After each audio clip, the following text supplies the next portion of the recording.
And now looking at the painting, I think that actually that it needs more drips. I just love the painterly quality of that. And it's not dark and bright enough. So I'm just going to lay down, I've just mixed some more yellow and white with plenty of water. I'm just going to watch that drip down. In fact, just hold it up until it's, if it needs a bit of encouragement over here. I'm going to stop it now because that's just about right. I like some of them to stop halfway. And because this is going to be the bottom of the painting here, and it's as if plants are growing up.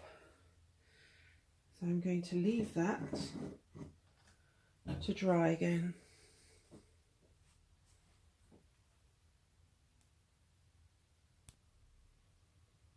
And now I'm going to, now that the yellow has dried, I'm going to start sketching in the initial stages of the figure, which is myself. Now I want to take a pencil just to put in the bare outlines of the figure, and as you can see that I'm putting it to one side because there are lots of elements that I want to draw in the painting. So this is my signature. I am not doing my usual, I'm not doing a literal representation of myself, I'm doing a metaphorical representation of myself.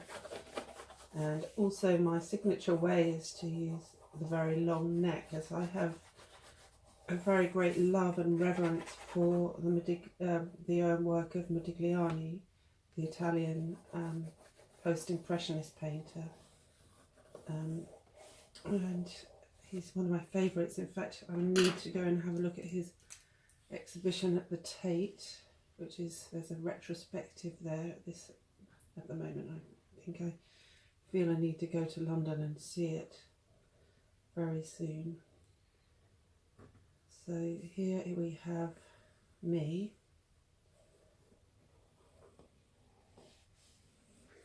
And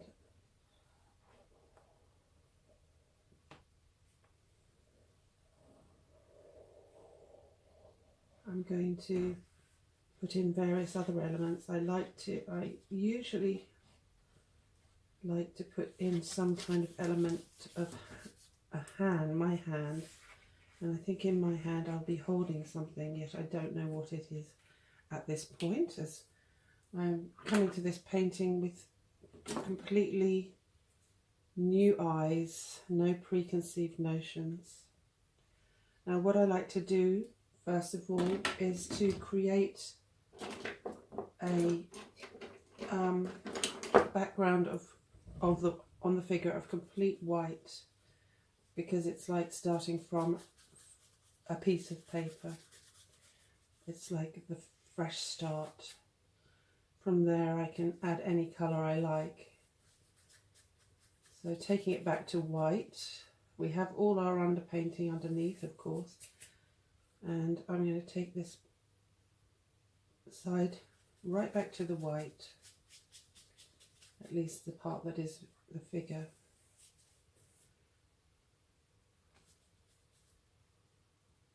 So just draw in your face, or a face. You may know already what you want the face to be like. You may not know, so you may want my guidance, and that's what we're doing here.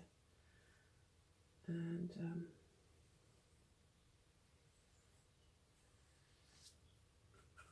need more white.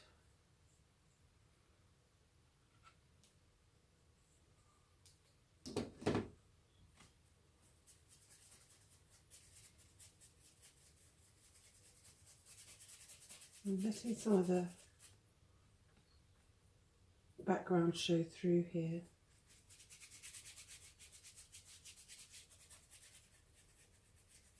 I'm not by putting a bit of water in the paint, but it's not completely opaque. It is quite translucent in places.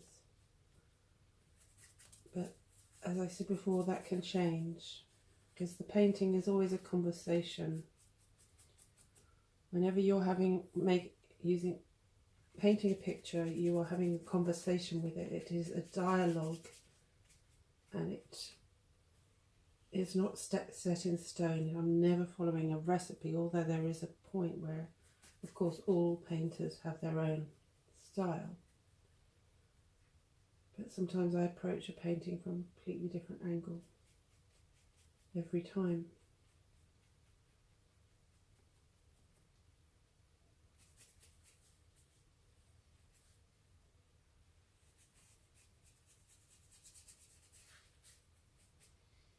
So I recommend that you just use the white to create this wonderful background for all the overpainting that you are going to do.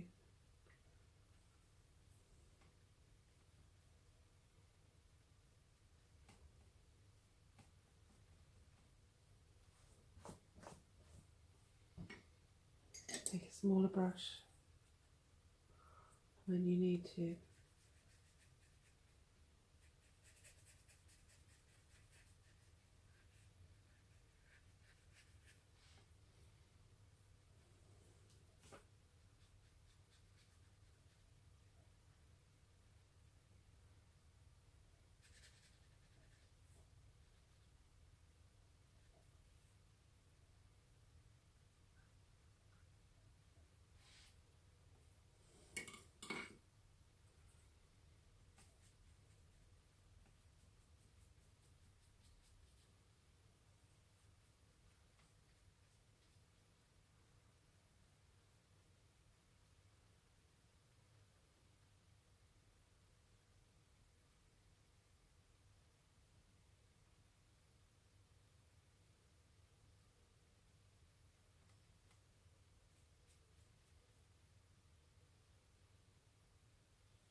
And now I'm going to take a stencil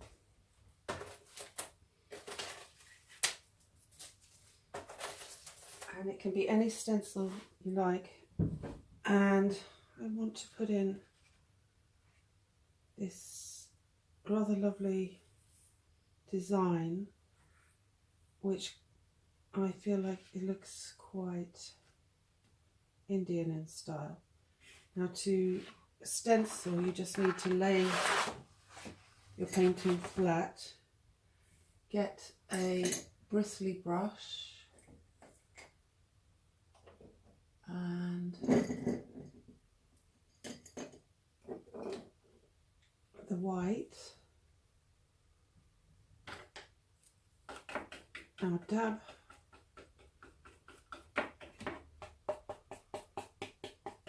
but take off as much as you can with just keep dabbing until there's not too much on the brush. Now some people like to use a sponge, but I prefer to use a brush. I'll keep dabbing. That's actually too wet, the brush, so I'm going to just hold the stencil down firmly with your hands and just dab. Not too much paint on the brush at any point because it will run underneath.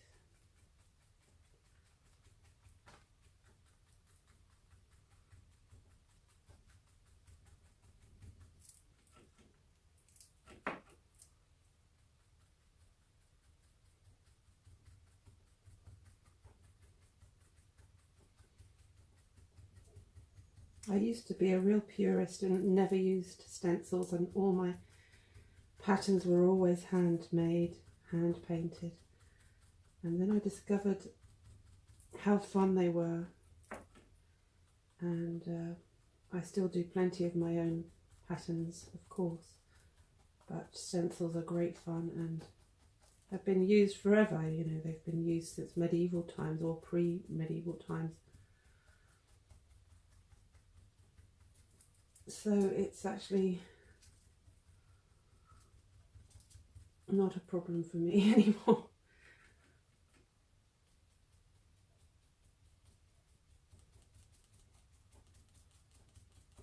Now I hope this has worked, because I feel like the paint might be a little bit on the thin side. But we shall see when we take the stencil off. As I say, this is a process, and it's nothing is always perfect, but we will see. If it's not perfect, we will do other things. I might not use the entire stencil either, because we're going to be doing a lot of layering and lots of different things to this painting. Just taking some of the paint off.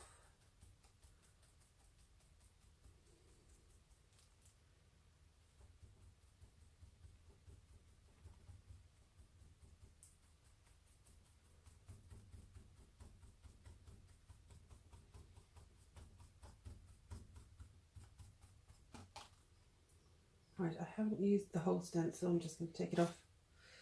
Okay, it's worked reasonably well, but not perfectly. But actually I'm quite happy with that, because there's going to be lots of over painting.